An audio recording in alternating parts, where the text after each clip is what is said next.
The year is 1258, and for 13 days the streets of Baghdad run red with blood. The greatest city in the world, home to nearly 1 million people, the jewel of Islamic civilization, is being systematically destroyed.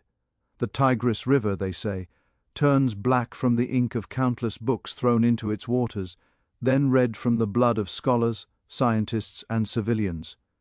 In just under 2 weeks, the Mongol army will kill an estimated 200,000 to 1 million people, destroy the house of wisdom that preserved human knowledge for centuries, and bring an abrupt, violent end to 500 years of Islamic Golden Age.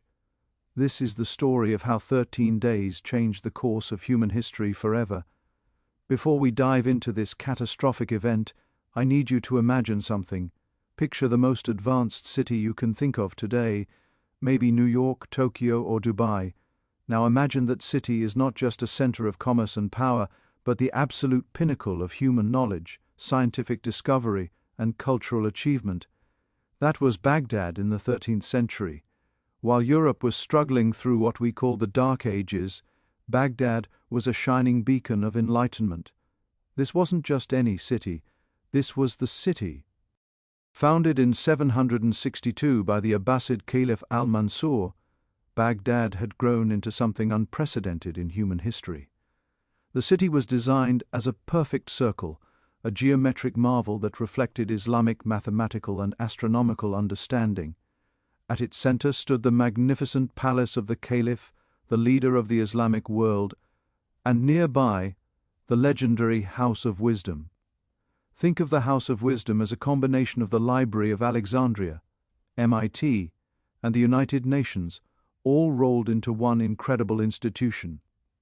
Scholars from across the world, Muslim, Christian, Jewish, Persian, Indian, came here to translate, preserve, and expand upon the knowledge of ancient civilizations. The achievements coming out of Baghdad during the Islamic Golden Age were absolutely staggering. This is where algebra was invented, where the concept of zero was refined and transmitted to Europe, where advances in medicine, astronomy, optics, and chemistry were pushing human understanding to new heights. Scholars in Baghdad were performing complex surgeries, studying the stars with sophisticated astronomical instruments, writing treatises on physics and engineering that wouldn't be matched in Europe for hundreds of years. The city had libraries, hospitals, public baths, gardens, markets filled with goods from China to Spain.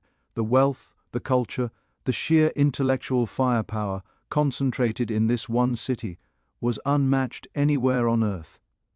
But while Baghdad flourished, something terrifying was growing in the east.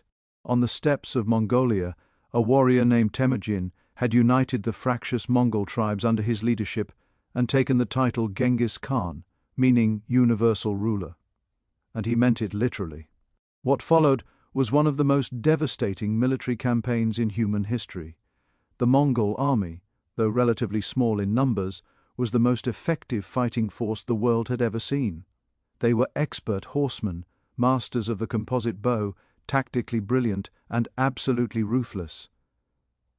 Genghis Khan had established a simple policy: surrender immediately and completely, and you might be spared, though you'd be absorbed into the Mongol Empire and pay heavy tribute. Resist, and every single person in your city would be killed, your buildings razed, your crops salted. The Mongols didn't make idle threats. They followed through with methodical, terrifying efficiency. City after city learned this lesson the hard way. The Mongols weren't just conquerors, they were existential threats to civilizations. By the time Genghis Khan died in 1227, his empire stretched from China to the Caspian Sea, but his descendants weren't satisfied. His grandson, Hulagu Khan, was given command of a massive army with one mission: conquer everything west of the Mongol heartland, including Persia and the Abbasid Caliphate. In 1256, Hulagu began his campaign. He first turned his attention to the Nizari Ismailis, also known as the Assassins, a secretive Shia Islamic sect that operated from supposedly impregnable mountain fortresses. The Mongols besieged and destroyed these fortresses one by one, something that had been considered virtually impossible. This sent a clear message: no one was safe, no fortress was impregnable. Then Hulagu turned toward Baghdad.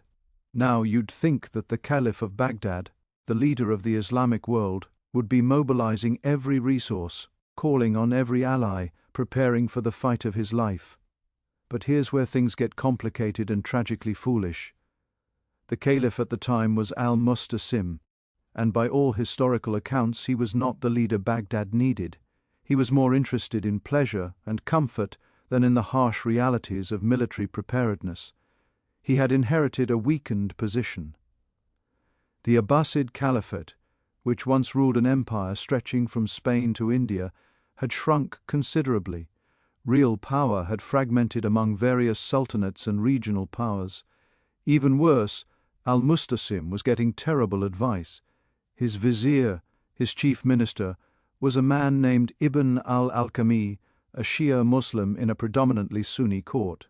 Now, historians debate Ibn al-Alqami's exact role, but many sources suggest he was in secret communication with the Mongols, possibly hoping they would destroy the Sunni establishment and elevate the Shia community. Whether this is entirely true or partly scapegoating, what's certain is that Ibn al-Alqami advised the Caliph not to strengthen Baghdad's defenses, not to expand the army, not to take the Mongol threat seriously. Catastrophic advice. When Hulagu sent envoys to Baghdad demanding submission, al-Mustasim responded with defiance and arrogance. He sent back messages suggesting that if the Mongols attacked Baghdad, the entire Muslim world would rise up and destroy them. He seemed to believe that Baghdad's sacred status as the seat of the caliphate made it somehow immune to attack, that God himself would protect the city. This was a fundamental misunderstanding of who the Mongols were. They had destroyed Buddhist kingdoms, Christian kingdoms, Taoist kingdoms. They didn't care about your religion or your sacred status. They cared about one thing: submission or annihilation. In November 1257, Hulagu's army began its march toward Baghdad. The Mongol force was enormous. Estimates range from 120,000 to 300,000 troops, though these numbers are debated. What's not debated is that they brought with them the most advanced siege technology in the world, much of it learned from Chinese engineers. They had catapults, trebuchets, siege towers, and most importantly, they had experience. They'd taken dozens of fortified cities. Baghdad's walls, impressive as they were just another obstacle. The Mongols also employed brilliant psychological warfare. As they approached, they systematically destroyed every town and village in their path, sending refugees fleeing to Baghdad with horrific stories of Mongol brutality. This created panic, strained Baghdad's resources, and made clear that resistance was futile. By January 1258, the Mongol army had completely encircled Baghdad. The siege was beginning, and with it, the final days of an entire civilization. The Mongols didn't just surround the city and wait. They immediately began constructing siege works, digging trenches, building ramps, positioning their siege engines. They diverted water from irrigation canals, flooding parts of the area to prevent escape and make defense more difficult. The Caliph, finally realizing the gravity of the situation, tried to negotiate. He sent out diplomats with gifts and offers of tribute. Hulagu rejected them all. He demanded complete, unconditional surrender and for the Caliph to come out personally and submit. Al-Mustasim refused. So the bombardment began. Massive stones launched from trebuchets crashed into Baghdad's walls day and night. The noise alone must have been terrifying, a constant reminder that death was coming. The Caliph's army, undermanned and poorly prepared, thanks to years of neglect and bad advice, tried to mount sorties, to break out and attack the Mongol siege lines. These attempts were disasters. The Mongols were too disciplined, too experienced. They cut down the defenders easily and drove the survivors back behind the walls. Within days, sections of Baghdad's walls began to crumble. The Mongol siege engines were relentless, and their engineers were constantly probing for weak points. By February 5, just 5 days into the siege, Mongol troops had breached the outer defenses. They poured into the eastern suburbs of the city. The slaughter had begun, but this was just the beginning. The Caliph, desperate now, agreed to come out and meet with Hulagu Khan personally, hoping perhaps he could still negotiate some kind of mercy. On February 10, 1258, al-Mustasim left the city with his family and his closest advisors. He brought gifts, treasures from the palace, and threw himself on Hulagu's mercy. Hulagu was cordial at first. He accepted the Caliph's submission and ordered him to command his troops to lay down their arms and for the citizens of Baghdad to come out of the city. And here's the tragic, crucial moment. The Caliph complied. He sent word back to Baghdad ordering his soldiers to surrender, ordering the people to come out peacefully. And they did. Thousands upon thousands of people filed out of the city, believing they would be spared if they cooperated. It was a trap. Once the soldiers and civilians were out in the open, disarmed and vulnerable, the Mongols fell upon them. It was a massacre on a scale that's hard to even comprehend. The Mongol warriors, disciplined and methodical, divided the victims into groups and systematically executed them. Men, women, children, it didn't matter. The soldiers were killed first, then the able-bodied men, then everyone else. Eyewitness accounts from both Muslim and even some Mongol sources describe blood running in the streets like rivers, bodies stacked like firewood, the screams of the dying filling the air for days. But Hulagu wasn't finished. His troops then entered Baghdad itself, and what followed was 13 days of absolute horror. The Mongols went from house to house, building to building, killing everyone they found. They looted everything of value, then burned what remained. Palaces that had stood for centuries were reduced to ash. Markets that had hummed with life from across the world fell silent forever. The most tragic loss of all was the systematic destruction of Baghdad's libraries and centers of learning. The House of Wisdom, that incredible repository of human knowledge, was ransacked. According to historical accounts, the Mongols threw so many books into the Tigris River that you could walk across it on the floating manuscripts. We're talking about hundreds of thousands of volumes, original works in mathematics, astronomy, medicine, philosophy, poetry, history, gone forever. Centuries of accumulated knowledge, translations of Greek and Roman texts that no longer existed anywhere else, original discoveries and inventions that pushed human civilization forward, all destroyed in a matter of days. The river ran black with ink, chroniclers tell us, and then it ran red with blood. The death toll is almost impossible to fathom. Medieval sources claim anywhere from 200,000 to over 1 million people were killed. Modern historians are more conservative, but even the lowest estimates put the number in the hundreds of thousands. For context, this was one of the most populated cities on Earth at the time. The Mongols reduced it to a ghost town in less than 2 weeks. Entire neighborhoods were left empty, bodies decomposing in the streets, the stench of death so overwhelming that Hulagu had to move his camp upwind of the city.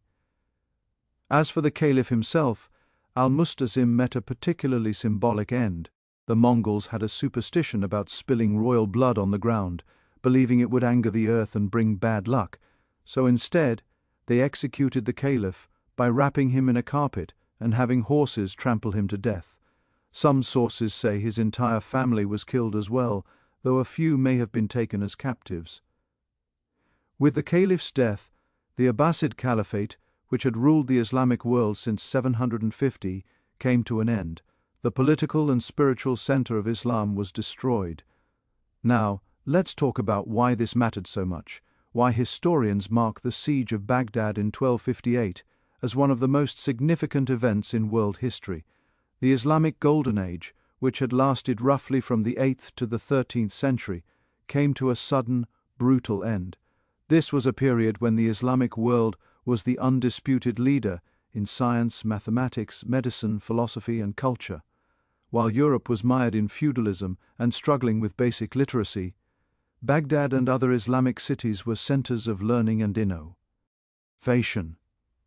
The destruction of Baghdad didn't just kill hundreds of thousands of people, It decapitated the intellectual and cultural leadership of the Islamic world. The scholars who died, the books that burned, the institutions that were destroyed, these couldn't be easily replaced. Knowledge that had been accumulated over centuries simply vanished. To give you an idea, imagine if today someone destroyed MIT, Harvard, Oxford, Cambridge, and the Library of Congress all at once, while simultaneously killing most of the faculty and students. That's the scale of intellectual loss we're talking about. The irrigation systems that had made Mesopotamia fertile for thousands of years were destroyed. The Mongols didn't just break the infrastructure, they killed the engineers and farmers who knew how to maintain it. The region, which had been an agricultural powerhouse, declined into poverty. It would take centuries for Iraq to even partially recover, and in many ways it never truly did. The political fragmentation of the Islamic world accelerated. With no caliph in Baghdad, no central authority, various regional powers competed for dominance. The unity, even if it was more symbolic than real in the later years, was shattered. But here's something interesting. The Mongols themselves were changed by their conquest. Hulagu established the Ilkhanate, a Mongol state in Persia and Iraq, and within a few generations, something remarkable happened. The Mongol rulers began to convert to Islam. They married into Persian nobility. They became patrons of Persian and Islamic culture. The destroyers became the preservers, at least to some extent. But the damage was done. The Golden Age was over. The psychological impact on the Islamic world was profound. For centuries, Muslims had believed that God favored their civilization, that their rapid expansion and cultural achievements were signs of divine blessing. The Mongol conquests, and especially the fall of Baghdad, shook that confidence to its core. How could God allow his caliph to be killed, his holiest city destroyed, his faithful slaughtered by pagans? These were questions that Muslim theologians and scholars grappled with for generations. Some saw it as divine punishment for straying from true Islam, for corruption and decadence. This interpretation fueled more conservative, fundamentalist movements within Islam. Others saw it as a test of faith, a trial to overcome. But the optimism, the sense of inevitable progress that had characterized the Islamic Golden Age, was replaced with something more defensive, more inward-looking. The siege also changed how we think about warfare and civilization. The Mongols proved that no city, no matter how large, how wealthy, how culturally significant, was immune to destruction. Walls could be broken, armies could be defeated, entire civilizations could be erased.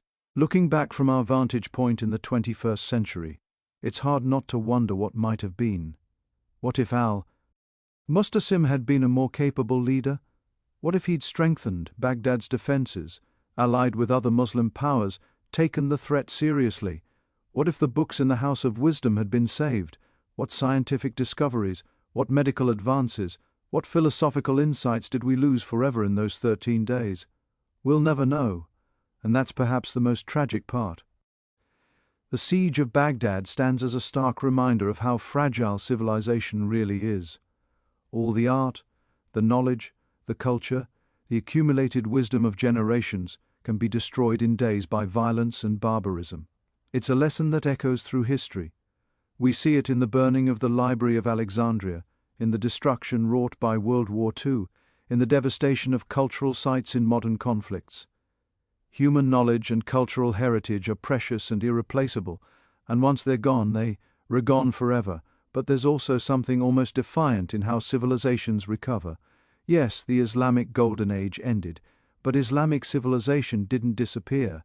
It adapted, it survived, it found new centers of power in Cairo, in Istanbul, in Delhi. Scholars continued to work, to discover, to preserve what they could.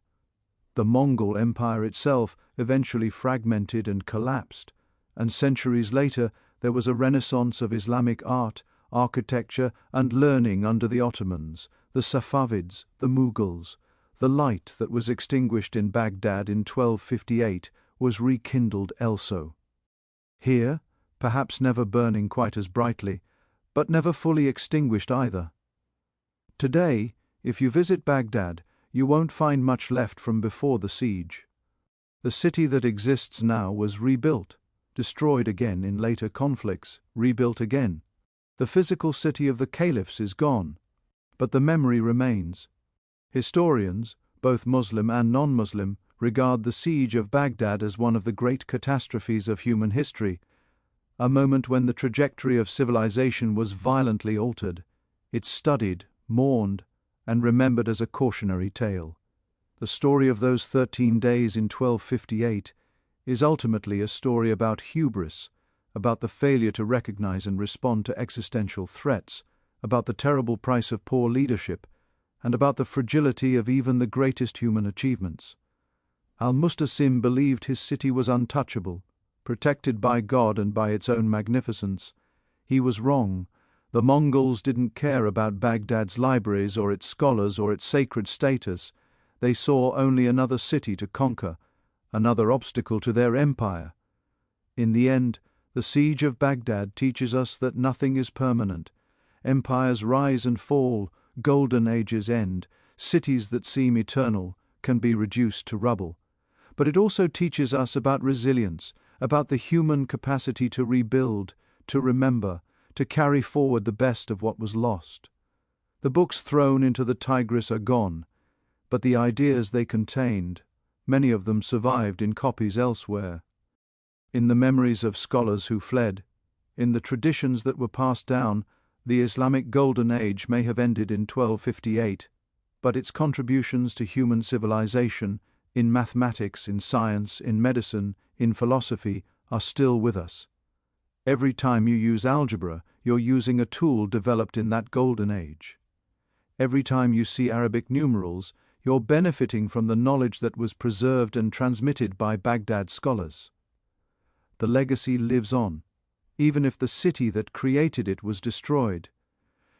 So when we look back at those 13 terrible days in February 1258, we should remember them not just as an ending, but as a reminder to protect and preserve our cultural heritage, a reminder that knowledge and enlightenment are always under threat from violence and ignorance, a reminder that leadership matters, that complacency kills, that civilizations must constantly defend not just their borders but their values and their achievements, and perhaps most importantly, a reminder that even in the face of catastrophic loss, human civilization finds a way to continue, to remember, to rebuild, and to hope for another golden age. The aftermath of the siege tells us even more about the scale of this catastrophe and its ripple effects across the medieval world. When Hulagu Khan finally called off the massacre after 13 days, Baghdad was essentially a corpse of a city. The Mongol leader himself couldn't even stay in the ruins because the stench of decaying bodies was so overpowering. Think about that for a moment. A city that once housed nearly 1 million people was now a charnel house, with bodies rotting in every street, in every building, piled in courtyards and floating in canals. The few survivors who had managed to hide emerged to find their entire world destroyed. But here's what's particularly chilling about Mongol efficiency. They didn't destroy Baghdad in a fit of rage or chaotic bloodlust. This was systematic, organized, deliberate. The Mongols divided their army into units, assigned each unit specific districts of the city, and methodically went building by building. They had done this before, and they would do it again. This was their standard operating procedure for cities that resisted. What happened to Baghdad was the Mongol Empire's way of sending a message to every other city in their path. This is what resistance costs. The news of Baghdad's fall spread like wildfire across the medieval world. In Damascus, in Cairo, in cities across the Islamic world, people were stunned, terrified, grief-stricken. This wasn't just the fall of a city. The caliph wasn't just a political leader, he was the successor to the Prophet Muhammad, the spiritual leader of all Sunni Muslims. His death at the hands of pagans was unthinkable, apocalyptic. Some Muslims genuinely believed the end of the world was coming. Preachers in mosques from Spain to India, gave sermons trying to make sense of this catastrophe, trying to understand how God could have allowed this to happen. Christian Europe, on the other hand, had a complicated reaction. On one level, the Crusader states and European kingdoms saw the Mongols as potential allies against Islam. There had even been some diplomatic contact between Mongol leaders and Christian powers. The enemy of my enemy, as the saying goes. But Europeans who understood what the Mongols were capable of also recognized the threat. This wasn't an army you could negotiate with or trust. These were conquerors who had destroyed the Kievan Rus, who had devastated Eastern Europe, who had defeated every army they'd faced. If they turned their full attention westward, Christian Europe would fare no better than Muslim Baghdad. Interestingly, it was in Egypt that the Mongol advance finally stopped. The Mamluk Sultanate, a military state ruled by former slave soldiers, managed to defeat a Mongol army at the Battle of Ain Jalut in 1260, just 2 years after Baghdad fell. This was the first major defeat the Mongols suffered in the Middle East, and it established the Mamluks as the new dominant power in the region. Cairo, not Baghdad, became the new center of the Islamic world. The Mamluks even installed a puppet Abbasid caliph in Cairo, a survivor from the Abbasid family, to give themselves religious legitimacy. But it wasn't the same. Baghdad had been special, irreplaceable. The economic impact of Baghdad's destruction was staggering and long-lasting. The city had been a crucial node on the Silk Road, the trade routes connecting East and West. Merchants from China, India, Persia, Arabia, and Europe all met in Baghdad's markets. Goods, ideas, technologies, all flowed through this city. When Baghdad fell, those trade networks were disrupted. Some routes shifted south through Egypt and the Red Sea, which benefited the Mamluks and eventually helped European powers develop direct sea routes to Asia. In a way, the fall of Baghdad contributed to the age of exploration centuries later, as Europeans sought to bypass the troubled Middle East entirely. The destruction of Iraq's irrigation systems had consequences that lasted for centuries. Mesopotamia, the land between the rivers, had been agriculturally productive for thousands of years since the dawn of civilization. The complex network of canals and dikes required constant maintenance and sophisticated knowledge to operate. When the Mongols destroyed this infrastructure and killed the people who knew how to maintain it, the land began to return to desert and marsh. Population declined dramatically. Iraq, which had been one of the wealthiest regions in the world, became one of the poorest. It's no exaggeration to say that some parts of Iraq didn't fully recover until the 20th century, 700 years later. Let's talk about the lost knowledge for a moment, because this is where the tragedy becomes truly cosmic in scale. The House of Wisdom and Baghdad's other libraries contained works we know existed, but are now completely lost. We have references to books on mathematics, astronomy, medicine, engineering, but the books themselves are gone. Imagine if we lost Einstein's original papers, if Newton's Principia was destroyed, if Darwin's notes on evolution vanished. That's the kind of loss we're talking about, except multiplied across dozens of fields and centuries of scholarship. Some works survive because copies existed in other cities, in Cordoba or Damascus or Samarkand, but many didn't. There were unique manuscripts, original treatises, translations of Greek and Roman texts that existed nowhere else. When those burned or were thrown into the Tigris, human knowledge took a step backward.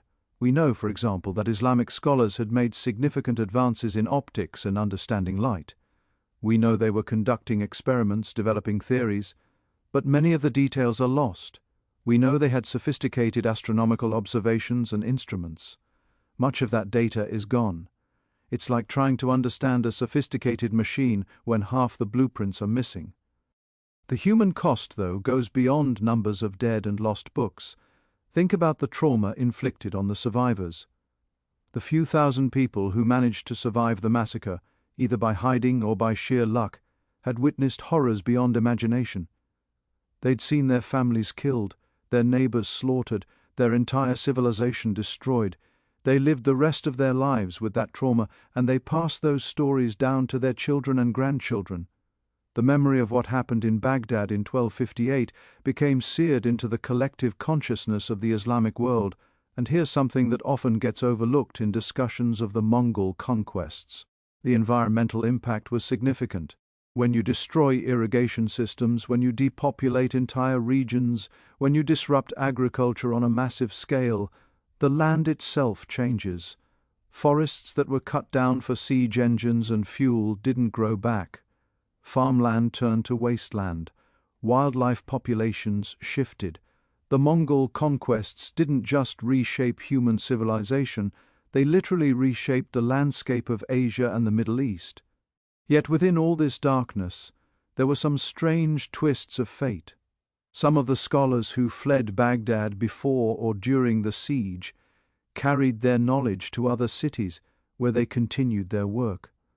Some books that were saved ended up in libraries in Cairo, Istanbul, or even Spain, where they influenced later generations of scholars. The Islamic tradition of copying and distributing important texts meant that while Baghdad's libraries were destroyed, the knowledge wasn't completely lost. It was fragmented, scattered, diminished, but not entirely extinguished. The Mongol Empire itself began to transform within a generation of conquering Baghdad. Hulagu's descendants, ruling as the Khans of Persia, gradually adopted Persian culture and converted to Islam.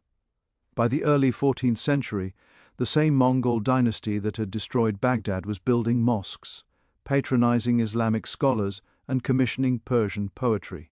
It's one of history's great ironies. The destroyers became preservers, the barbarians became cultured, but by then the damage was irreversible. The Golden Age was over, and what came after, while sometimes brilliant, was fundamentally different. This transformation raises profound questions about civilization, culture, and identity. How do you make sense of the fact that the grandchildren of the men who destroyed Baghdad became Muslims themselves? How do you reconcile the catastrophic violence with the eventual cultural synthesis? History is messy, complicated, and refuses to fit into simple narratives of good versus evil. The Mongols were capable of both unspeakable brutality and remarkable cultural adaptation. Both things are true simultaneously, and we have to hold that complexity in our minds when we study this period. The siege of Baghdad remains, even today, a touchstone for discussions about the destruction of cultural heritage, the fragility of civilization, and the long-term consequences of warfare, making those 13 days in 1258 forever relevant to our understanding of human history.